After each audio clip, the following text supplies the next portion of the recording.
In other news, Nigeria's Minister of Defense, Muhammad Badru, has called on Nigerians to stop the illegal payment of ransom to kidnappers and bandits. Briefing newsmen after the Federal Executive Council meeting on Wednesday in Abuja, Badru said such payments only end up emboldening the culprits to make more demands. The minister was reacting to the reported sourcing of funds by some members of the public to pay abductors of some persons in the Buhari Area Council of Abuja. Some of the victims have been reportedly killed because their families could not raise the demanded funds. Arise analyst Dr. Sam Amadi joins us now. Good day and welcome to Newsday. Thank you and good afternoon. Now, Dr. Amadi, I'm wondering what your take is on the Minister of Defense urging Nigerians to stop the illegal payment of ransom to kidnappers and bandits. According to him, the payment would only embolden the culprits to demand more, thereby jeopardizing public safety. But on the other hand, should family members leave their loved ones, should they leave their loved ones in the arms of the kidnappers? What's your take on this? Well, I think this is a classic moral problem, moral dilemma. I mean, it brings back the notion of better red than dead in the days of the nuclear armament build-up and the communism, and then notable British philosopher Bertrand Russell talked about better red than dead. So he says it's better we become all communists than to die. And the people say better dead than red. And so that was a big debate then. Essentially, the moral crisis here is when we pay ransom, especially the way it's being done on social media, mobilizing funds, and these terrorists who now are bandits and kidnappers, basically, but they're terrorists, foremost, are also keeping an eye on the social media. It's an incentive. It fits into the cottage industry of kidnapping and these criminal actions. And so by funding this operation, which could be also used for terrorism. So these guys come and carry out these operations, kill some, make money, rebuild their armament. So you are actually helping a dangerous industry to thrive. But at the same time, the meek of human kindness means that we just can't resist the urge to help out. I mean, you have a family member trapped in that very terrible situation, and then you need to, look for money and get him or her out. I think the government should focus more on what it should do. I mean, this is really pathetic. We have this crisis in Kaduna, Kaduna-Abuja Road, and any government that was thinking proactive will know that Abuja will soon be infiltrated. So what has government done? Instead of, charging family members not to contribute money or charitable Nigerians not to contribute money for those who are held in captivity, think more around what government should do. Now, government has started deploying into the forest. They didn't do this all these days. The report we have shows that even the first attack happened and the police could not follow them into the forest because they didn't have lantern, they didn't have light. The DSS had to come with light much, much later. Again, the Brigade of Guards had to request for funding for fuel. The chairman of Buhari government had to get that about 800,000 to fuel the operational vehicles for Brigade of Guard to even launch out. And those who go into this forest are being paid about 4,000 naira. So instead of government spending 160 million to buy cars for senators and legislators who probably do nothing, why don't we have the infrastructure, the planning, the structure to deploy and save these people before they are captured or even immediately after they are kidnapped? So I think that this is a massive failure of government. We should have known that Abuja is going to be a target. Yeah, I mean, these are terrorists who operate from Kaduna and who come in and take opportunistic raid on satellite towns and take people captive and kill some. I mean, those killings are basically to force out payments. The whole idea is to carry money, 700 million, go into the forest, buy arms, and then get ready to fight the government continually. So for me, yes, it fits into the industry, unfortunately. But instead of government telling people, don't fund release of your loved ones, they should be focusing on how do we get these people out, clear these guys.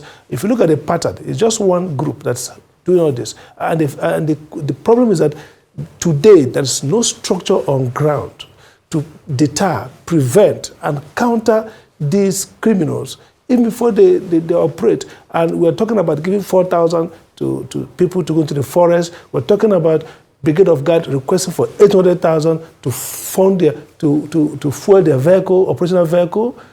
No such plans, and it's not that the minister has now agreed that they're going to fund the area councils and all the chairmen to be able to fund them for these operations. We're talking about a country like Nigeria where we are spending billions for travel, we are spending billions to fund, the lifetime, the confidence of government. We can't fund, ready to deploy vehicles or operations to deal with terrorists when they attack.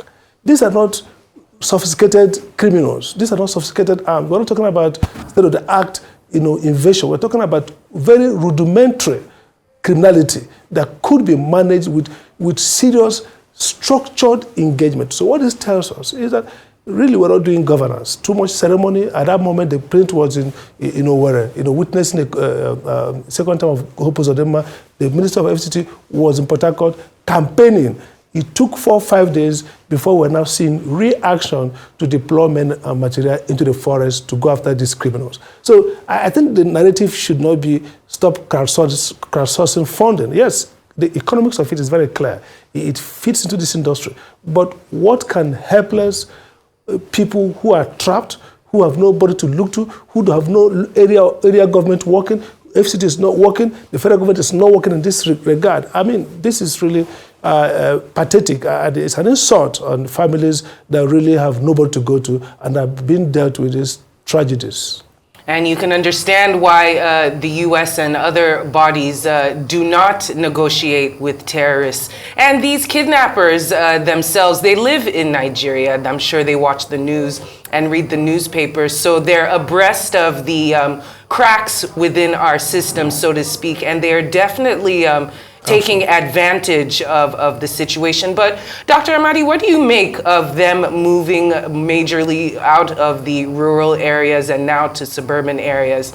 I mean, for years we know that there have been kidnappings. A lot of them have been happening in more rural areas, which is why, farmers have been escaping and not producing as much, and the price of foodstuffs have skyrocketed. But now it seems that they're getting way more brazen. They are moving into suburban areas, storming into closed buildings and kidnapping not just 1, 2, but entire families at a time. What do you make of this escalation, so to speak? I think it's driven by economic rationality. Look, they have ravaged the villagers. I mean, when they kidnap farmers in rural areas, rural communities, they're just how much they can ever get. So even if you kill 200 farmers in typical rural Nigeria, northern Nigeria, or southern Nigeria, you're not going to have anybody contribute 200 million, even if you hold them hostage for God knows when. So rationally, the high net worth persons that has more economic outcome are in the suburban and maybe the heart of the city. So this audacious move is to increase the returns. So they invade unprotected estates and knock down doors. They picked from each family. They had 3 families. They went also to a hotel, picked the barman, picked the receptionist. So if you look at how it was done, very orchestrated. And then they killed each from each family. So basically sending a signal, you go and get the money quick. Now, these are persons who have connections, who work in places. For example, the Rio family, we understand the head of the family works with the NUC, an institution that can probably fund the intervention. So this is rational calculation. This is moving from ransacked, now totally dead communities where basically you take these people, you kill them, probably you're not going to get anything more than 200,000, So to a place where you can have some reasonable assurance that you're going to get up to 500,000. By the way, the former Minister of Digital Economy rallied in no time 50 million from so-called Fred. So you think around the ability of the social media to raise funds. This is real economic thinking. And so the key point is here, you made that point, is that there was a video that went viral where a supposed terrorist, now also kidnapper, boasted that the government can't get them. So they understand our vulnerability. They just know that there's no government in terms of quick response. They know we are weak. I mean, we may be a great country in name. We have the resources, the economy. We have our soldiers, military. But that critical structure for intervention, that preemptive planning, that putting down institutions down in anticipation and readiness for what everybody knows might happen, we don't have it. So they are exploiting this vulnerability and ramping up their business model, moving from rural communities to suburban areas and possibly getting to the center of the heart of the city where one operation can guarantee them. Imagine if they take somebody whose net worth is, let's say, 6 billion. Would the family not give away 500,000 or 500 million to get the person out? And, we're hearing stories of sometimes they will hold back the person who comes with a ransom, expecting a higher ransom. The father was one of the kidnapped people. The father of the lady was sent back to go and look for 60 million. On his way, they increased to 100 million. So this is rational thinking, and that tells us a story. These are the industry. Not just those ragtag guys in the forest. They probably have masterminds outside. They probably deal with intel that they get real time, and they're making rational calculations based on the economics of what they are doing, knowing when to ramp up, when to move further, when to draw back, and could be working with fifth columnists even in established bureaucratic setting.